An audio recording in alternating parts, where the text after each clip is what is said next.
Bismillah, alhamdulillah, salatu wassalamu ala rasulillah. We were discussing verse number 30 and 31 with قال ربك للملائكة إني جاعل في الأرض خليفة. And remember when your Lord said to the angels, I am going to place a successive human authority on earth. We discussed this verse briefly yesterday, maybe 3 days ago.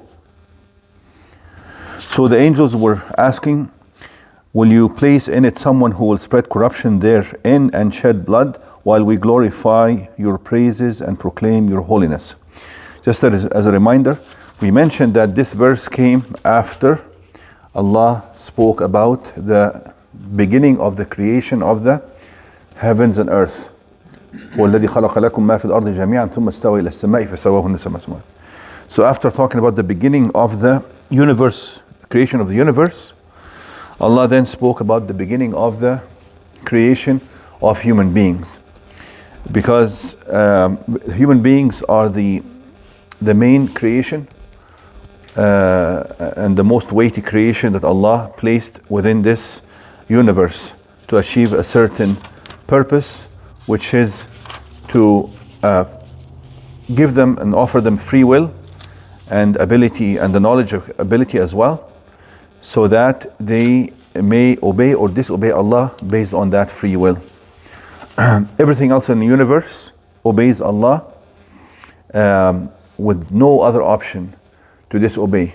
That includes the inanimate objects in this universe, the whole universe, the sun, the moon, the galaxies, the stars, and of course even the angels. The angels are created in such a way that they are not capable of disobedience, and that's mentioned in the Quran. لا يعصون الله ما أمرهم ويفعلون ما يؤمرون. They never disobey Allah, and they can only perform what they are commanded. But this creation has been given the total free will and ability to discern between right and wrong and good and evil. That's what Allah wanted from this creation, to come to Him willingly, and that is more deserving of praise and more deserving of reward from Allah the Most High.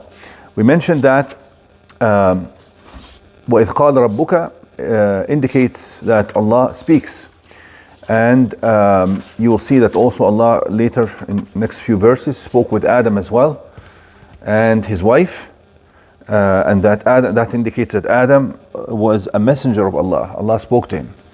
Malak or Malaika, angels, comes from the Arabic root ma'lak, which means messenger.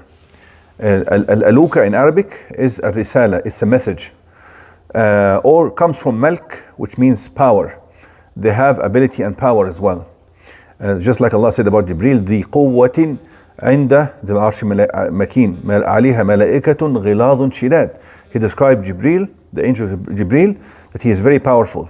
He also described the angels that guard the gates of the fire, that they are very powerful as well.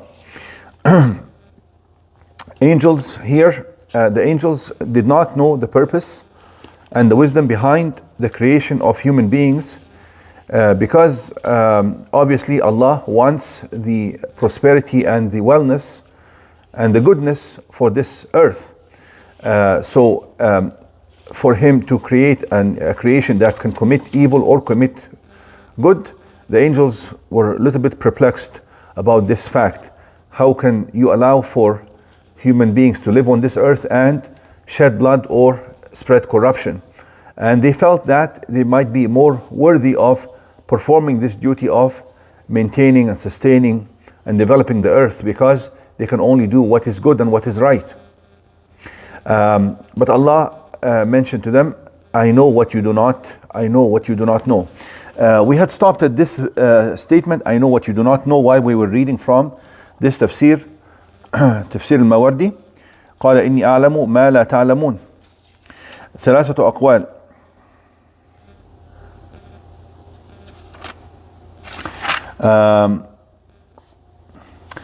One of them is that Allah knows of the good outcomes that can come from the human being's existence and creation, what the angels do not know.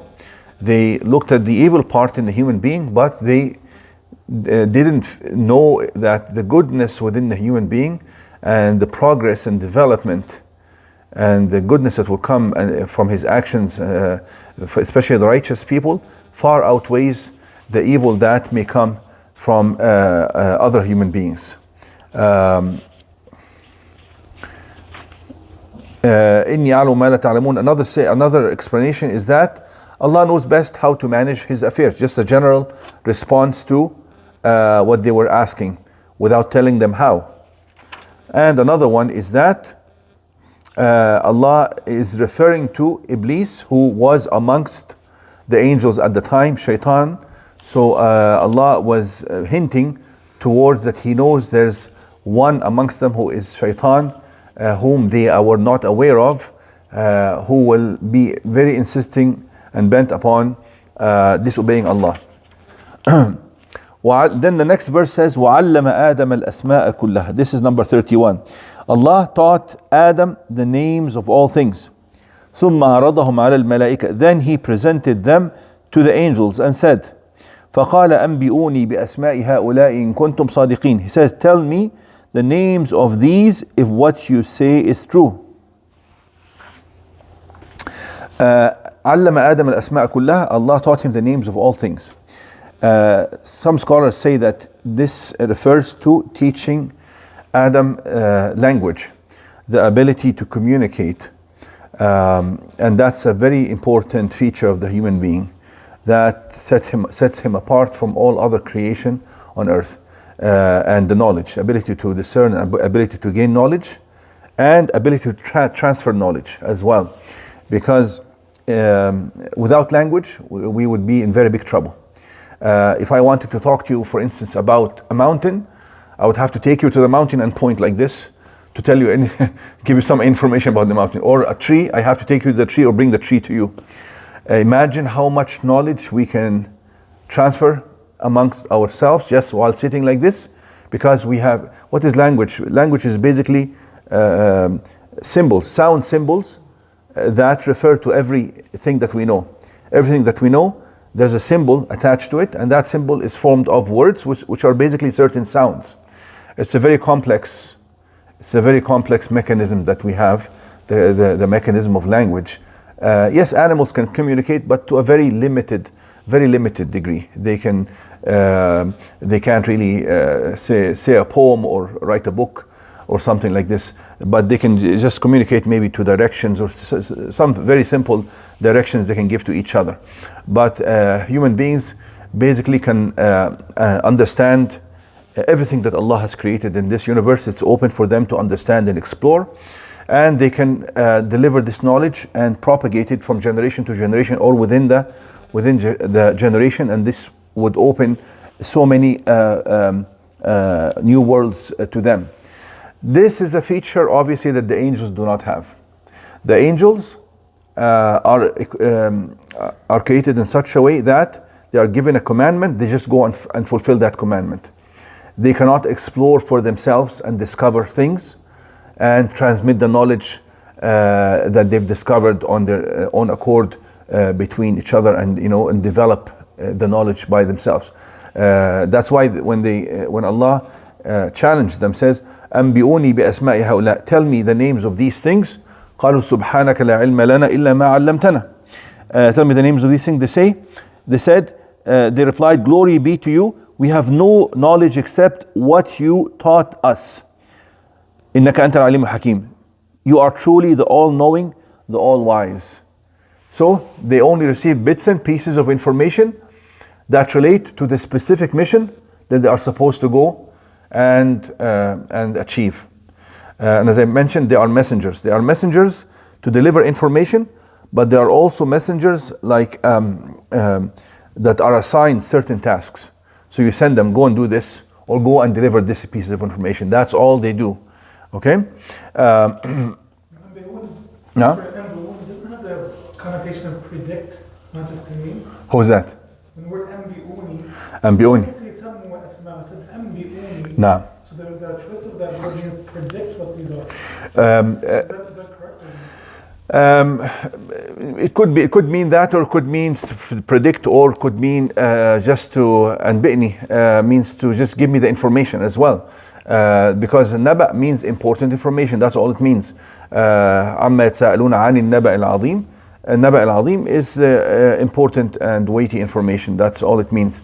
It could be, but they can't really predict. They don't have this kind of ability. A human being has the ability to discover, and they do not have that kind of ability. And this is mentioned, the fact that Allah created human beings and taught them the language, mentioned in multiple other places, such as Ar-Rahman, علم القرآن, خلق الإنسان, علمه البيان, right? He taught him al-bayan, which means the ability to express himself. Also, اقرأ باسم ربك الذي خلق الإنسان من علق, اقرأ ربك الأكرم الذي علم بالقلم. He taught. So it's very important, because many human beings, especially the atheists, they feel that Allah created us and that's it. They disregard the fact that Allah created us and is guiding us and teaching us. And that is why they have blocked themselves from receiving the guidance from Allah that He sends through His messengers, because they are not open to the idea that the Creator is also constantly teaching us. So this is very important. إنك أنت العليم الحكيم. Al-Alim means the all-knowing. Al-Hakim comes from one of two things. Come from Al-Hikmah, which is wisdom, which basically means very in-depth and detailed knowledge, and the ability to apply this knowledge appropriately. Hikmah is more than knowledge. Somebody who is Hakim, he knows, and he knows how to use that knowledge in the most appropriate way. And that's why Al-Hikmah comes from prevention of any kind of corruption or any kind of disorder. This is what it means in Arabic. The Arabic root means man'ul fasad, that to prevent any kind of disorder. So the Hakim only does what is appropriate. Or it comes from Al-Hukm. Al-Hukm means to judge, to make decisions, to rule. So إنك أنت العليم الحكيم. So they are acknowledging Allah's wisdom in His choices, that He has done the most appropriate thing, whether they know it or not, and also that He is the one who makes decisions. Whether you agree to it or you don't agree to it, He is going to make that decision, and you have no choice but to accept it, and humble yourself for the decisions of Allah. We'll stop here.